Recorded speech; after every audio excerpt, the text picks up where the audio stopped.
Hey guys, what's up? It's Trent here, doing a game pickup video for you guys today. I'm going to be putting reviews on hold for a time being, as there are quite a few videos I want to do in the next couple of weeks.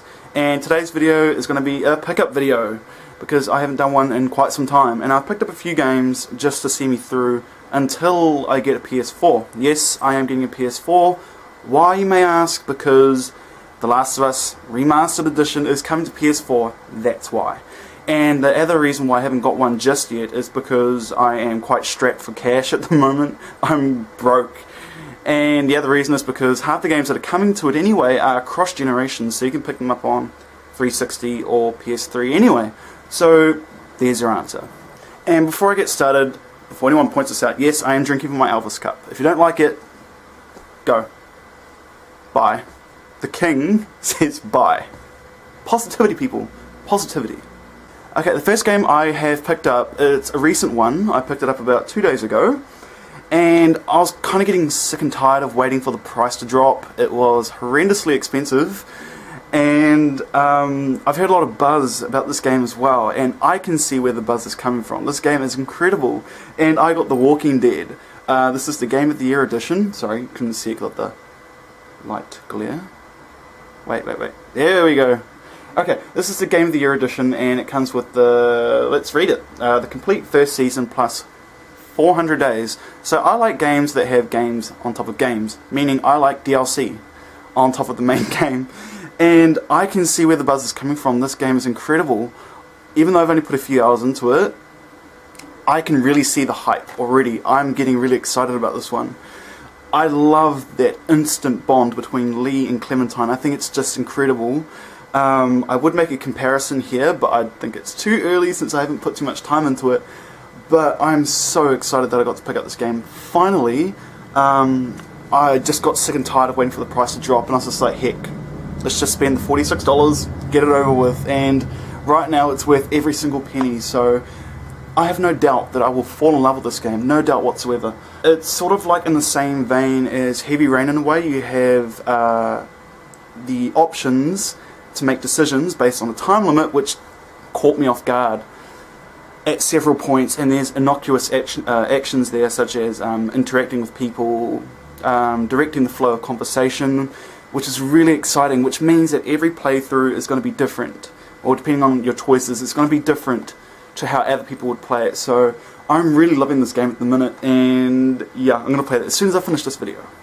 The next game I also picked up 2 days ago. This is with The Walking Dead, and I also heard a lot of really great, fantastic things about this game, especially when concerning the facial motion capture, which there's more reasons for me to pick up a game than just to look at how good the visuals look. And I can see where the excitement is coming from, and that game is L.A. Noire. And I really like this one. Again, I've only plonked a few hours into it. But the thing that excites me the most about this game is the presentation. I love the early 1900s setting. I'm not too sure which year it is. 1940s, there we go. In Los Angeles. And it reminds me of Sherlock Holmes / GTA. Of course, it's a Rockstar game. Of course I'm going to love it. They make excellent games. I'm really impressed with this one so far. It's like a murder mystery, kind of like an Agatha Christie book. You know, what you would expect from an Agatha Christie book. It's exceptional. And in particular, I really love the facial motion capture. You can see the way that a character smiles. It's really convincing. Their eye movements. I really like the fact that the teeth are like an off-white colour. It's natural. It's, what's the word? It's obvious, you know. It plays by our rules, you know.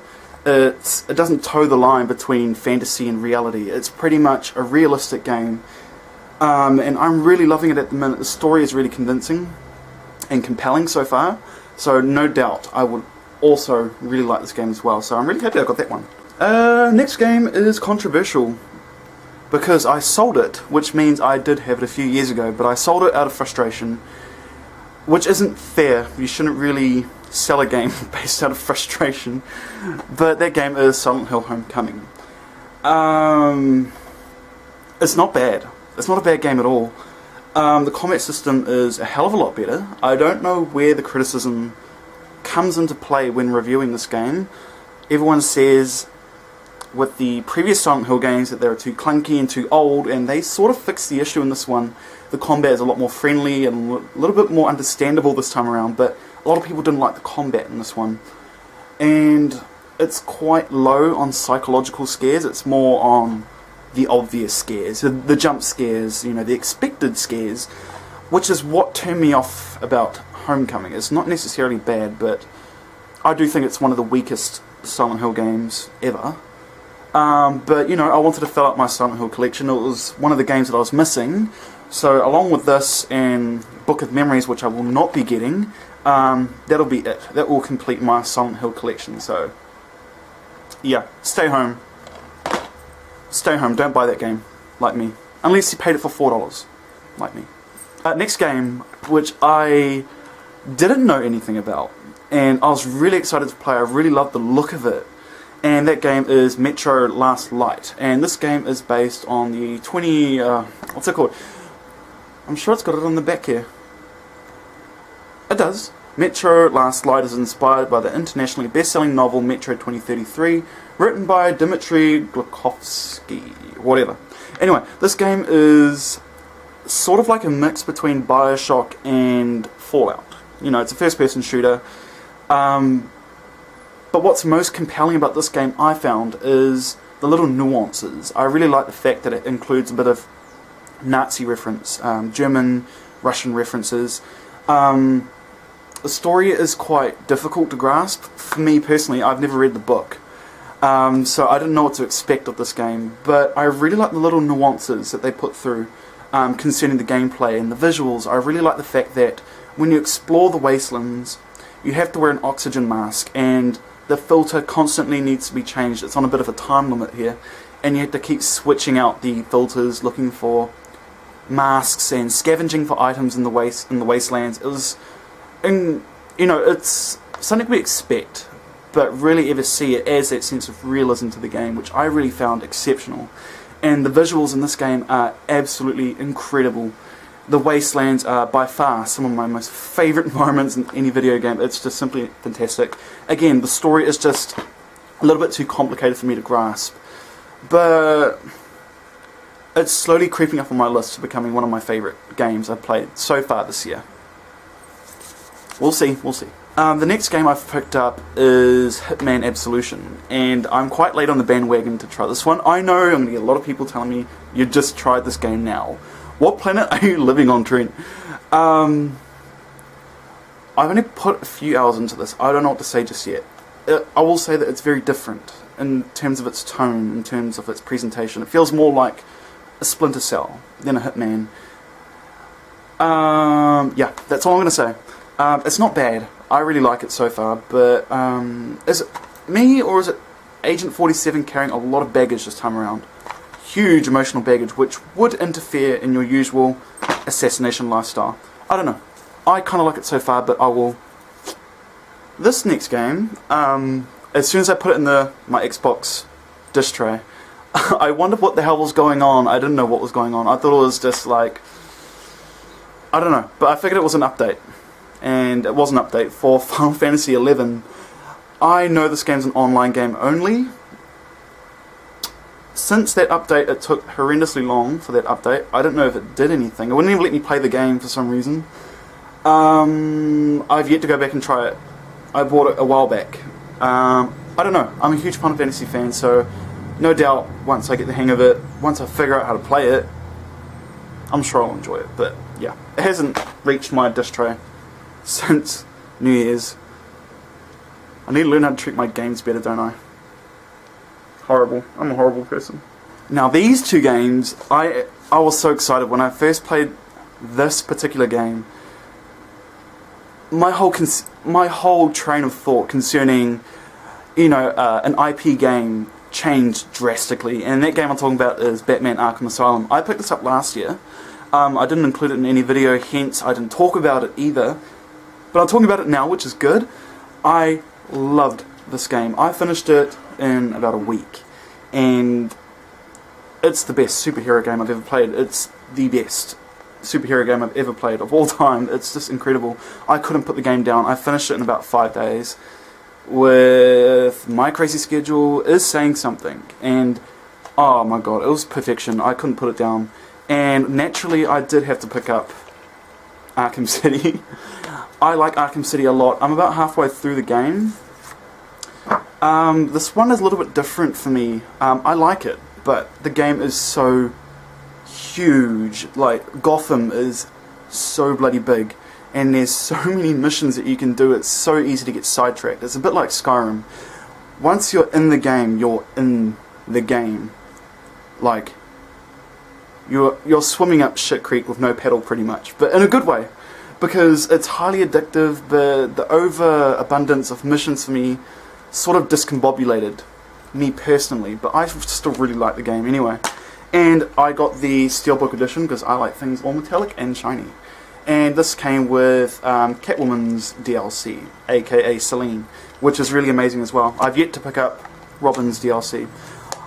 But yeah, I'm loving it. It's not as addictive as it was for Arkham Asylum for me, but I still like it all the same, I guess. I need to really finish all these games. Instead of buying new games, I need to finish the ones that I haven't played. Maybe I'll get my money's worth and stop bitching about how broke I am. Okay, we are up to the big reveal. If you can call it a big reveal.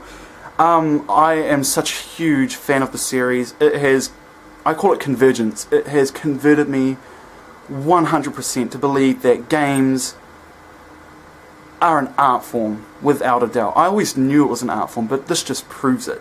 And I've picked up another copy of Bioshock Infinite. I know. Shoot me now. The reason why I picked up Bioshock Infinite again is because I've played it through for the 3rd time. I've also got it on PS3 as well. I really like the convertible covers. I like this one for the PS3 and this one for Xbox for some reason. Bioshock Infinite is one of those games, one of those very rare games, which once you play it through, you don't quite understand it. When you do a second time around, you understand it a little bit better, and the 3rd time, etc, etc, etc. It has this cumulative effect. There's so much more I'm learning about the game. I'm still learning about this game. This game is, I shit you not, one of the finest games I have ever played in terms of its characterization and its story, its themes. Everything about this game is... It's a clever man's game. It requires you to do a bit of thinking, which I really appreciate. And there are so few games out there which try to do this, which compel you to learn more about the story. Each time I play through Bioshock Infinite, I'm finding more voxophone entries, which I'm finding more about a character, which I didn't notice the first time around. So Bioshock Infinite, I had no problem whatsoever purchasing another copy of it. I wanted it for Xbox because I'm shallow, and I like achievements more than trophies. We're just putting it out there. And I had no problem buying this again whatsoever. It was an easy purchase for me because I love this series to no end. And I will be including another video on Elizabeth. I want to talk about Elizabeth, but we'll save that for another video. And the last game I have on my pickups, it wasn't a big pickup, and again it's going to fall in the same vein as Bioshock, which is I picked up Bioshock 2 as well. Bioshock 2, where do I start? A good game. I liked it. I liked the fact that it explained the connection between the Big Daddies and the Little Sisters, and with Rapture in general. What happened to Rapture after the events in the first game? What happened when Sophia Lamb tries to take control over Rapture? Rapture has pretty much gone to shit. And I like the fact that it deepened the story, or it deepened the narrative concerning Big Daddies and Little Sisters, and the economy system with Adam. I really like that. To me, the problem is that it feels very different in terms of tone. It didn't feel as intelligent or as witty as the first Bioshock or Infinite. To me, it felt like the game was talking down to you in a way. It felt like I was being given answers for which I didn't necessarily need or want, which isn't a bad thing by any stretch of the imagination, just putting it out there. It's not a bad thing at all, but the thing that really impressed me about Bioshock when I first played it is how intelligent it was, how much intelligence it asked of you as the player. And because the answers were almost spelled out to you in this game, I thought it was a bit of a huge shift concerning the first Bioshock, but it's still a great game nonetheless. I have played it through 2 times, I had to think about it there. I've played through it 2 times now. I didn't have any problem parting with $5 to play this again on Xbox 360. I'm still looking for an original copy of Bioshock 1. I can't seem to find one. I don't want to pick up a greatest hits or classic version of it. I want the original copy because I am an avid collector. So yeah, Bioshock 2, definitely the weakest in the trilogy so far, but it's still not bad. So that was it. I have nothing else to show. I'm just looking around to see if I have missed anything. No, I don't think so. So that's it for this week. I am working on new material, exciting material. I plan on doing a top video for my top 7 female characters in video games and one for males as well. I still need a little bit of time to think that video through. I'm still constantly chopping and changing my ideas about who I want to include in that list. So stay tuned for that, and my next video is going to be a recap on what my life has been like since coming out. And I think it'd be a great video to share with you guys, to let you guys know how I'm going personally in my personal life and how it's going to affect this channel in positive ways, by the way. It's going to be a positive change. A change will come. Yeah, I'm babbling, and I need to drink more coffee. And play more games. Anyway guys, thanks so much for watching. I hope you guys enjoyed the pickup video. If you guys have any other suggestions for me to try concerning games that I haven't played last generation before I move on to PS4, comment section, please let me know, and I'll see what I can do about scratching up the change to buy some more games before then. I am broke. I'm seriously broke. I should stop buying games. What's the word that we use for people who overspend? Retail therapy, there you go, that's what I suffer from, but in this case it's game therapy. I need to sort my issues out. Anyway, it's time to go. Remember you soon.